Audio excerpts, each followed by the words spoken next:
Back now with our latest round of the mother side, tackling an issue that only seems to intensify over time, and that's the never-ending concern with screen time among children. So we no longer have to just worry about TV. Now kids have phones, laptops, tablets, and so many other devices. So here with steps to regulate those hours, starting at a screen, is parenting educator Laura Linn Knight, also a mom of two. So great to have you with us. And I want to start kind of, I guess, clearing the air, because you say that not all screen time is bad. So why don't we start with maybe some of the benefits? Of course. Thank you for clearing the air, because I am not anti-screens. All screens are not bad. Screens can have, family connection. It can give kids something to bond over with other peers. So there's a lot of benefits to screens, informational, educational, but we also want to look at how much are we using screens, what purpose are screens being used for nowadays, and how can we support children if they are on the screen too much? Yeah, so let's kind of start with, how do you know, I guess, if screen time is a problem in your household? Is there an amount of time or anything we should be looking out for?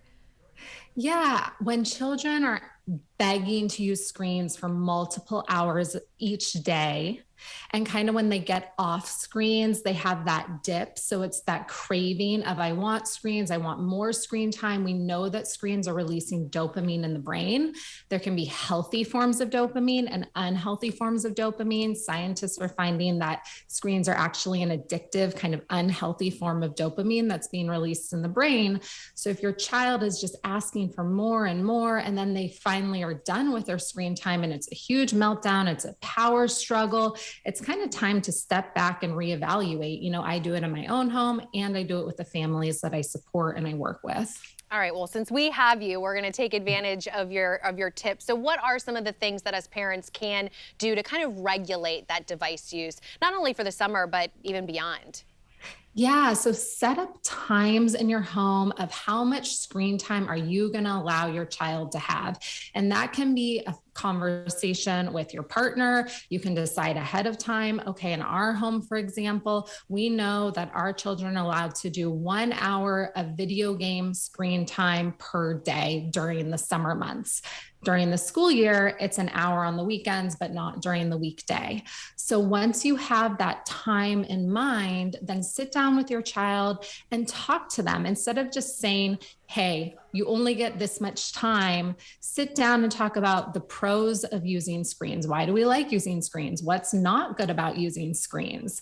And kind of come up with that family agreement. And then you can use a timer. You can stick to your family plan. So that's one really good, useful tool that a lot of parents benefit from. Yeah, no, that's actually really great advice. Talk to us also about some of the other activities that we should maybe consider doing with our kids instead of, because if we were taking away the screen time, we want to be able to give them something else. What other options do you have for us? Absolutely. Thank you. So that would be my second tool, and I'm so glad that you asked about it. So the second tool is sitting down with your family and saying, what do we really value? What are our goals as a family? I know that our family, we really want to spend quality time together. Well, does that look like my children sitting in the other room being on a screen? Or do we really value dinner time, right?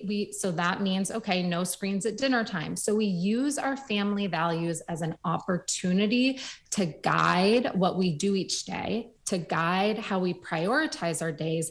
And then we bring in all those other activities. Okay, if we're not using screens, what do you guys want to do? Do you want to have a picnic in the backyard? Do you want to do crafts? Should we go get more board games for our house? I will tell you, this has been a big summer of Monopoly in our home. Ooh, that's a good one. So, yes, it's like bring out those old games, Clue, Monopoly, Yes! all the things we haven't played in so long. Our kids love it. And the fun thing is that we love it too. We don't always want to be on screens ourselves. And these are some ideas my daughter wrote out when she was, I think last summer. And we sat down and we said, okay, what can you do instead of screens? And that was her list. I love it. Honestly, I feel like parents, adults who are addicted to screens, we can all maybe take a few pages out of that book as well. LauraLinnKnight.com for more information. And you can also pre-order Laura's upcoming book, Break Free from Reactive Parenting. I'm sure that's going to resonate with a lot of parents. So thank you so much for your time. Really enjoyed chatting.